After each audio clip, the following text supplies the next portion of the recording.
Okay, so these are all the basic ingredients you need to make your awesome pizza. First is this quick rise yeast. You use quick rising instant dry yeast and you use 1 tablespoon of it. So that's looks like a little powder, little grains. Next you have to have 1/2 cup of hot water, like water that it actually can hurt to touch. It's really warm. Next you have table salt, no special salt, just salt and a 1/2 teaspoon of it. I know it's almost impossible to see it through there, but you know what it is. Next we have olive oil, and this is 1.5 teaspoons of just plain olive oil. Lastly, our flour, and it's just, we use Best for Bread flour. It's home style white, and you use 1.5 cups of flour. So yeah, let's get started. Okay, so as you see, we have our flour, the salt, and our yeast. We've just added it all into the bowl we had our flour in, and we're just about to mix it around with a fork even.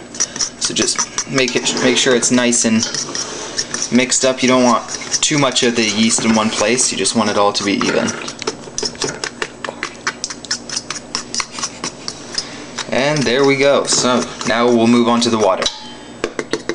Okay, so now we got our hot water and our olive oil. So we're just gonna pour the olive oil into the water, try and get it all in there. Not all of it's gonna come out, but that's okay. You'll survive. The pizza will still be awesome. No worries.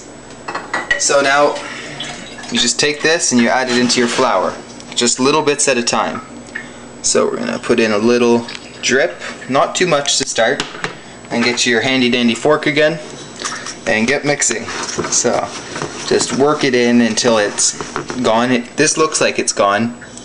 There's a little piece there, but it looks like it's all gone, but it actually isn't. So you have to keep mixing it and just work it until nothing starts sticking, and then you know it's time to add more.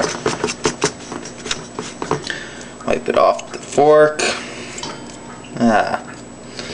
Okay, as you can see on these little clumps, you can see the flour, but then there are also these white or sort of pale parts which still have a lot of water in them, and they're still quite wet. So you want to absorb as much flour into that as you can. So you keep squishing it and mixing it with your fork. Frequently brush off your fork so it doesn't get all goopy. Add a bit more water this time. Well, that was quite a bit more, but oh well. And we keep mixing, and I'll tune back in once we're done mixing. So I'll see you then.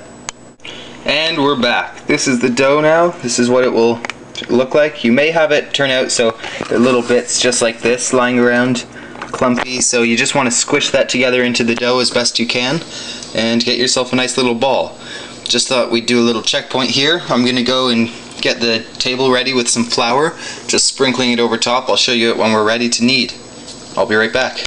Okay, so we have our dough surrounded by our flour for kneading, and underneath we have any of these little chips left over that didn't get smushed in when we started, and we knead it, and that's basically pushing down and stretching it forwards at the same time, and then you're going to flip it back over, turn it, and go out again. Do the same thing over and over, so it will look like this.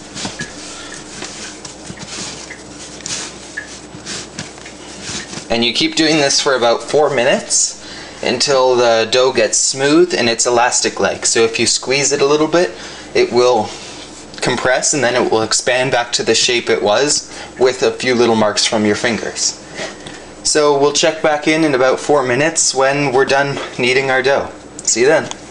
So here's the kneaded dough. It's nice and elastic-like, and we're just going to prepare the pot for it now, or the bowl, sorry. Let's slide on over.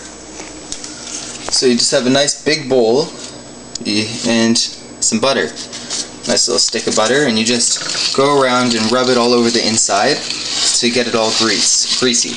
You don't want anything sticking to it, so you grease it up. That sounds slightly bad, but whatever. Okay, so it's nice and covered all the way over, but you leave an inch from the top, non-buttered. Okay? So now you take your dough, you make sure it's in a nice little ball, you plunk it right down in the middle, and you roll it around to get the surfaces covered in butter. Once they are more or less all covered, you just put it back in the middle and we'll move on to the saran wrap. So I'll be right back with some saran wrap.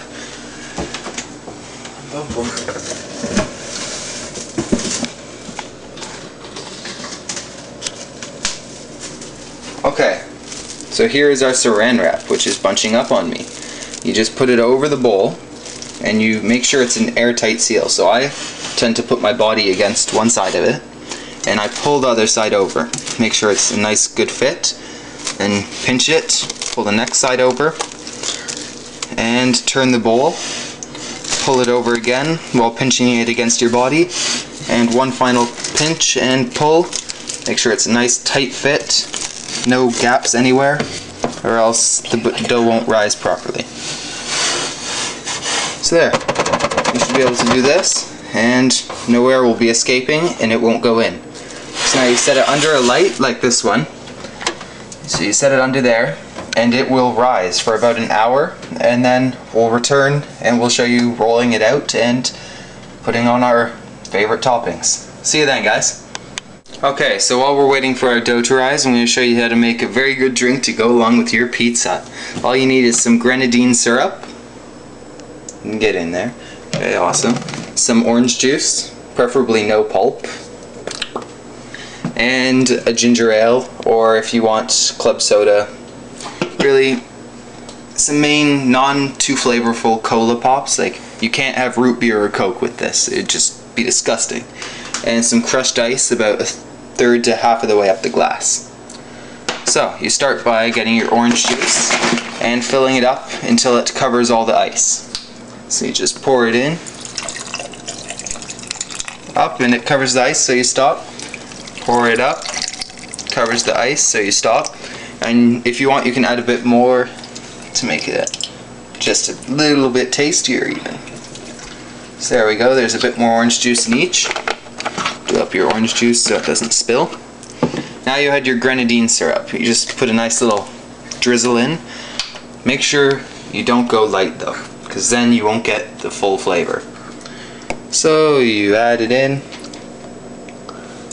like that, and you'll see it collecting at the bottom, and again collecting at the bottom. So before you mix anything in, it's time to add your ginger ale. I'm hoping we have enough with this one can here. So you pour it in, top it up, fill it up to the top. Come on, be enough. Winning. Okay, so now I take this super long spoon here, and I don't use this head because it's just wide in the ice and it doesn't mix it as well, so I just use the handle of it. Put it in, stir it around.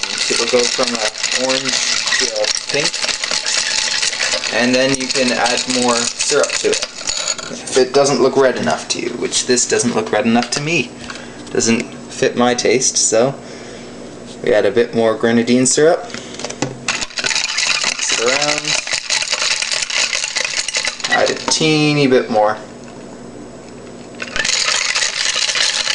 There we go. That's awesome. So I'm assuming this one is a little light too, so we throw some more in and get mixing.